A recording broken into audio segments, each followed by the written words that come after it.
drumming, it's our style, it's our entertainment, and it's also our way of calming each other down, feeling good. And well, first of all, drumming is a heartbeat of your heart. It's a beat of your heart, right? And I was told by my grandfathers that Native women were the first ones to ever make drums. And because of the baby's born, all you hear is a heartbeat, right? And that's where it came from.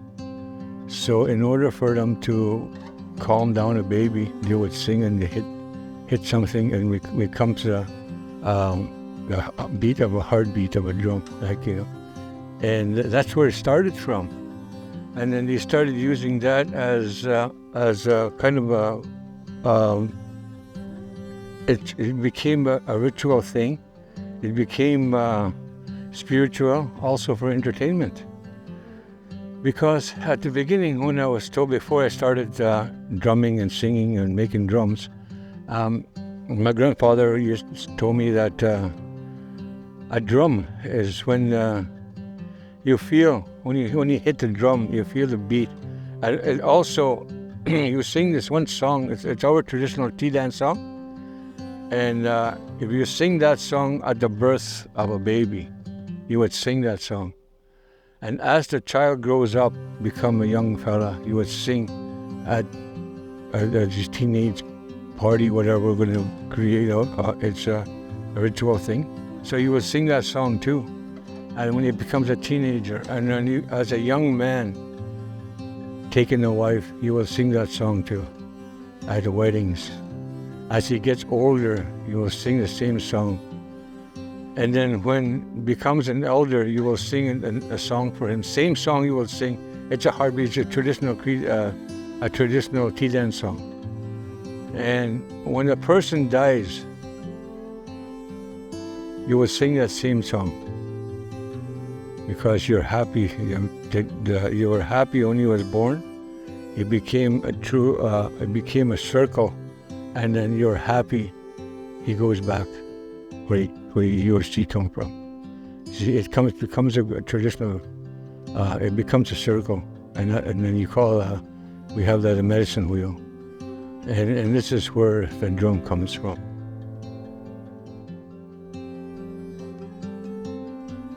It's together, people together. Celebration of long ago, again, like long ago, the Crees and the Denny's, we all lived. You see, the Crees come from this way, and the Denny's come from that way. All right? And we would come in, and for some reason, I don't know, it's just a coincidence, I guess. These guys will bring in the dry fish and the blueberries. And these guys will bring in the dry meat and the cranberries. So we would all gather here. This used to be all area here. We had tents all the way down here. People would gather here, and we would trade our food, and we'd put a big tea dance, and it was a big feast for 3 days. And that's every spring we do that. We come back from the top lines. And in the fall time, about this time, we would do the same thing, and we would leave. And every time we do that, all the gatherings, treaty days, we all get together, and this is how we celebrate. It's a celebration and to bring people together.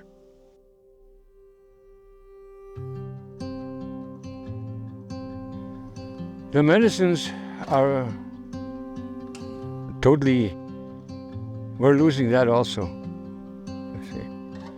Not too many people are into the medicines. They're more into hospitals and stuff like that. We never used to do that before. We would have our medicines here. The whole thing was a pharmacy, the whole area. Anywhere you want to go, you pick up your medicine, and then and that's what you use. But now it's I don't know. It's not laziness. It's just it's quicker to go to nursing station and pick up aspirin than go into the bush and pick up your rat root and your mint tea, and you mix it and you drink that, and that's it. Well, it's just much easier to go to pick up aspirins now. There's a lot of medicines here that does all kinds of stuff, and it depends on how you use them also. You see, and then there's sage you use, and you have sores. You just take sage, and then you rub all over it with that thing they have on the growth of the plant itself, or you rub on every day. Your sores will go away. And also you use that for smudging and praying. Yeah, and then you do quite a few things with it.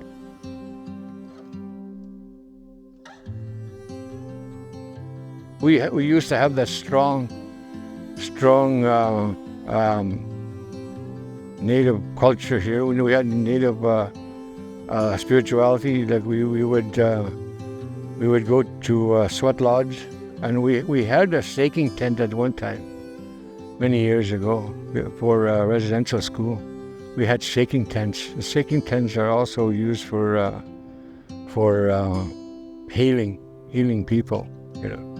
And but that was taken away because it was the priests and the nuns said it was devils worshiping, and you use those instruments like medicines. We use grass, sweet grass. It's all devil worshipping material. So they took that away from us, and they scared our elders. The devil is going to get you. Something's going to happen to you. You're going to die this way. You're going to do this. This is going to happen to you, and the devil is going to come and get you, and all this stuff, right? And so some people would think about that, and sometimes your mind is powerful. You see, if you think of something, it'll happen. So if you're so scared, like something's going to happen to you, it will happen to you. And that's what the nuns and the priests put in our minds. And so some guys will get scared and say, oh, that's it, I'm not going to do this anymore. You know, that's why we lost all that. But now we do at home today with my grandchildren. I talk to my grandchildren. I got 3 grandchildren here right now with me.